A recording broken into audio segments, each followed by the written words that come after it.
those moments when you were younger and you did something really naughty and you didn't want your parents to find out, so you just kept it a secret. Well, growing up in my house where there were 6 of us and we were all kind of close to the same age, we had a lot of those moments. And I'm going to tell you guys about a story from when I was like 13 and I was with my 2 brothers. My younger brother Amos, he was like 10 at the time, now he's like 17. And then my older brother Rusty, he was like 15 and now he's 21.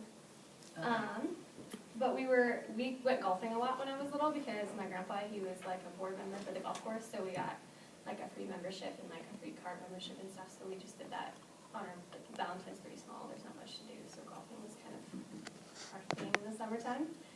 And we were out golfing one day, and my brother was driving this, like, he could drive a car because he was 15, and we get like past the 4 holes, and then we had to go back around, like past the clubhouse again, and right before the 5th hole, there's a big pond.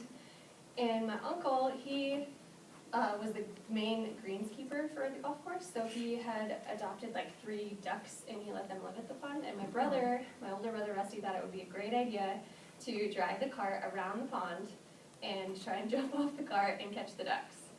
And so, brother thing. Yeah. They had me drive, I was the one who was driving the cart, and I was going like counterclockwise, so I was like closer to the water. And I was really close to, like, he told me to get, like, really close to the water because they were, like, swimming in the water. They'd, like, jump out. And as we're going around this pond, one of them, I don't know which one it was, jumps off the cart, and his, like, force pushed the cart into the water. Oh, no. So I went into the water also, and it was, like, 4 feet deep, so I was, like, just soaked. And I get out of the water, and I, like, turn back, and I see my brother just sitting there laughing. And I turn and I look in the water, and the golf cart is all the way in the water. Oh, no. Yeah. So I just kind of sat there, and I looked at my brother, and I was like, what do we do now? And he was like, well, you did that. I was like, that was not my fault. So we sat there and argued for like 10 minutes about whose fault it was, and then finally, we're like, we need to do something about this before someone sees us in this cart just hanging out in the water. And I don't know how heavy golf carts are, but I was only 13 and I was like a twig when I was that age, and my brothers were also very small, very scrawny people. And this cart, we probably weighed like 150 pounds total, like the 3 of us. I don't know how much a golf cart weighs, but it felt really heavy. And so we tried for like 20 minutes trying to get this cart out of the water. And then finally I was just like, oh my gosh, I can't do this anymore. I was like, Rusty, what are we going to do? We're so screwed. And then I look up and I see the clubhouse manager standing up on this hill with his arms crossed, just looking at us and just watching us struggle in this water, trying to get this cart out.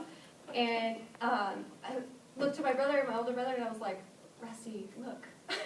He sees us. What are we going to do now? And then finally, I think after that might have gave us like the adrenaline to get it out of the water, because then we like pulled it up, and it soon, like, it just didn't weigh as much anymore, and we finally got it out of the water. And I was like, you need to go, I told Rusty, I was like, you need to go talk to him. I feel like we kind of have to say something. We can't just leave this be. He saw everything.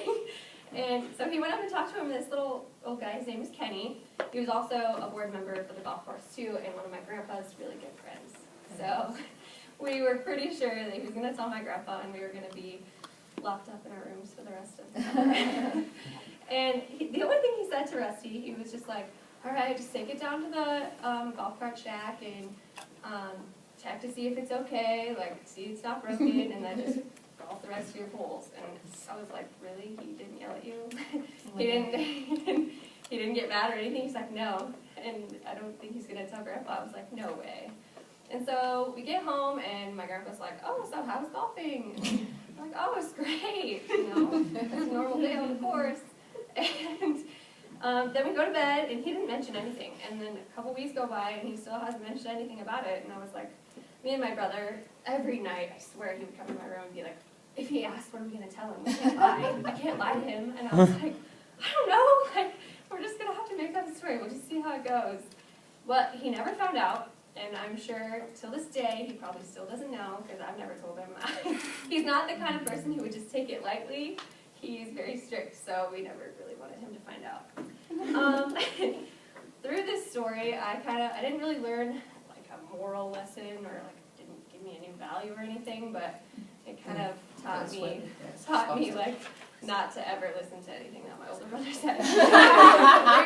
very good ideas. Exactly. That's a good moral. That's